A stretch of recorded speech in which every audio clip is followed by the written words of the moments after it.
Y bien, el Tribunal Constitucional está a punto de resolver un amparo planteado por el Scotiabank contra unos intereses moratorios que le ha venido cobrando la SUNAT a lo largo de muchísimos años y que han aumentado una deuda que era original, una supuesta deuda que era justamente rechazada por Scotiabank, cuestionada, de 48 millones de soles a 480 millones de soles por estos intereses moratorios. Contra eso planteó un amparo Scotiabank, que para eso para poder litigar tuvo que pagar, sin embargo, los 480 millones. Entonces, ante la inminencia de este fallo del Tribunal Constitucional, el procurador de la SUNAT empezó a mover algunos medios para que alertaran acerca de este asunto y por ejemplo, Hildebrand, en usted se publicó la semana pasada, sentencia del TC le hará ganar 481 millones de soles a Scotiabank. Entonces, claro, los bancos son inmediatamente objeto pues de rechazo, y entonces... Pero estamos con Aníbal Quiroga, que es constitucionalista, para conversar acerca de este asunto. El tema entiendo, este es un caso, pero ha habido otros casos, un caso de una señora, por ejemplo, entiendo que le pasó lo mismo. ¿Tiene razón o no tiene razón Scotiabank o aquellos que han sido afectados por este asunto de los intereses moratorios a lo largo de mucho tiempo? Porque no son intereses moratorios, digamos, dentro de un plazo determinado, sino que como no se resuelve el tema y se queda años de años en la propia sede administrativa de la SUNAT, sin embargo la SUNAT no resuelve, pero al mismo tiempo cobra intereses moratorios. ¿Cuál es su opinión sobre esto? Que es un gran negocio de la SUNAT no resolver, porque al no resolver ganan un montón de dinero por intereses que terminan siendo francamente confiscatorios. Hay varias cosas que hay que advertir respecto de esto, ¿no? En primer lugar, la SUNAT plantea acciones contenciosas administrativas contra el propio Tribunal Fiscal y contra el Estado en general, cuando la acción contenciosa está reservada para los ciudadanos, conforme al artículo 148 de la Constitución. La SUNAT se rebela contra el Tribunal Fiscal, que es su superior, y impugna las decisiones del Tribunal Fiscal.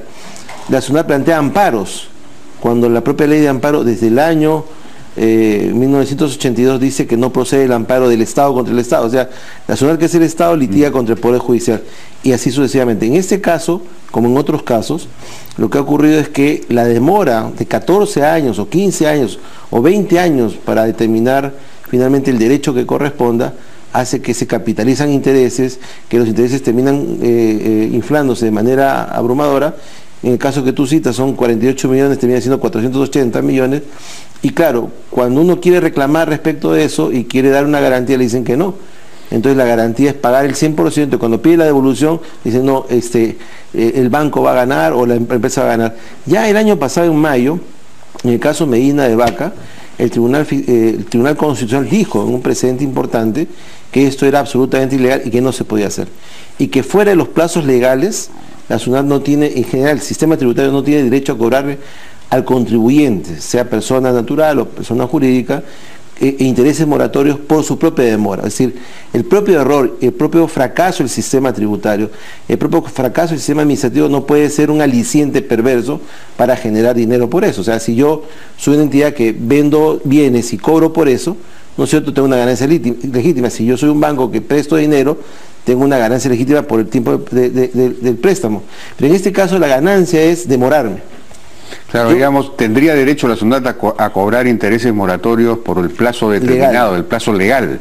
Sí, que es muy acotado. Que será pues en un año, 2 años. Más o menos. Pero si son 14, 15, 20 años ya no tendría derecho. Claro, es la misma perversión que existía cuando se decían que los funcionarios de SUNAT iban a tener una participación de lo que cobraran, ¿no? Entonces, yo una vez escuché una exposición muy importante en donde se decía la deuda de la SUNAT, lo que la SUNAT presenta como una gran deuda, que los contribuyentes malos, morosos le deben, en realidad está inflada por determinaciones y por cobranzas que no corresponden, casi en un 60%. Entonces, cuando el Poder Judicial, que es una garantía, le da a uno la razón, dicen, ya ven, el Poder Judicial está beneficiando a la persona, está beneficiando a un banco o a cualquier empresa, ¿no? Y lo que están haciendo es recuperar lo que le han quitado malamente, ¿no? Sí, pues claro, es un asunto de justicia, aparentemente. Según veo la información, el banco este banco, cuando era Banco Vice, compraba oro compraba y vendía oro.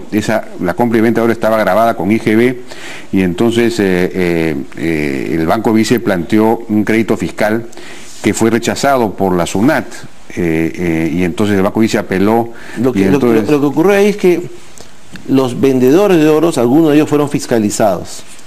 Y finalmente, al encontrarse algunos errores en los vendedores, la SUNAT dijo, toda la operación la desconozco. Por lo tanto, tú comprador no has comprado.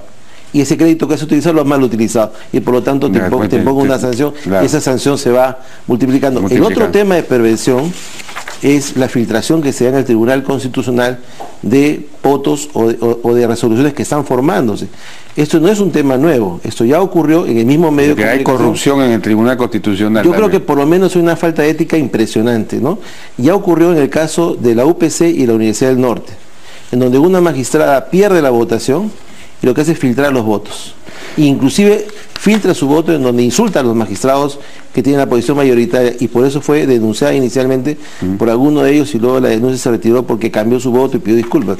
Pero ha ocurrido exactamente el mismo modus operandi en un déjà vu, ¿no es cierto?, que ya parece una cosa pues muy manida y muy poco loable en el Tribunal Constitucional. Dicho sea de paso, aquí tengo la resolución de la SUNAT que contrata a Francisco Eguiguren, al constitucionalista, para que la defienda en todos estos casos, en el Scotiabank, pero también en otros 3 casos, con unos honorarios de éxito que pueden llegar a 8 o 9 millones de soles. Claro, eso es lo que llama la atención, porque una cosa increíble. En el caso del medio de comunicación que tú has citado, salió una nota criticando esa contratación en las posibilidades del gobierno anterior, favoreciéndose claramente a que había sido un exministro del gobierno anterior y un ex embajador, y termina ganando este contrato importante, millonario. Y ahora que parecería que está a punto de perder, inmediatamente filtran la información. Yo creo que con la alegría de los procuradores de la SUNAT, para tratar de... ¿Cuál es el objetivo de esto? El objetivo es que los magistrados que tienen una posición mayoritaria se asusten y tiren para atrás, ¿no? Sí, pues. Entonces se les trabaja el miedo a partir de filtraciones a los medios de comunicación. Aníbal Quiroga, muchísimas gracias por su participación en la Hora N. Nos despedimos, no se vayan, porque ahora viene Noticias a las 10 con Valerie Vázquez de Velasco. Buenas noches.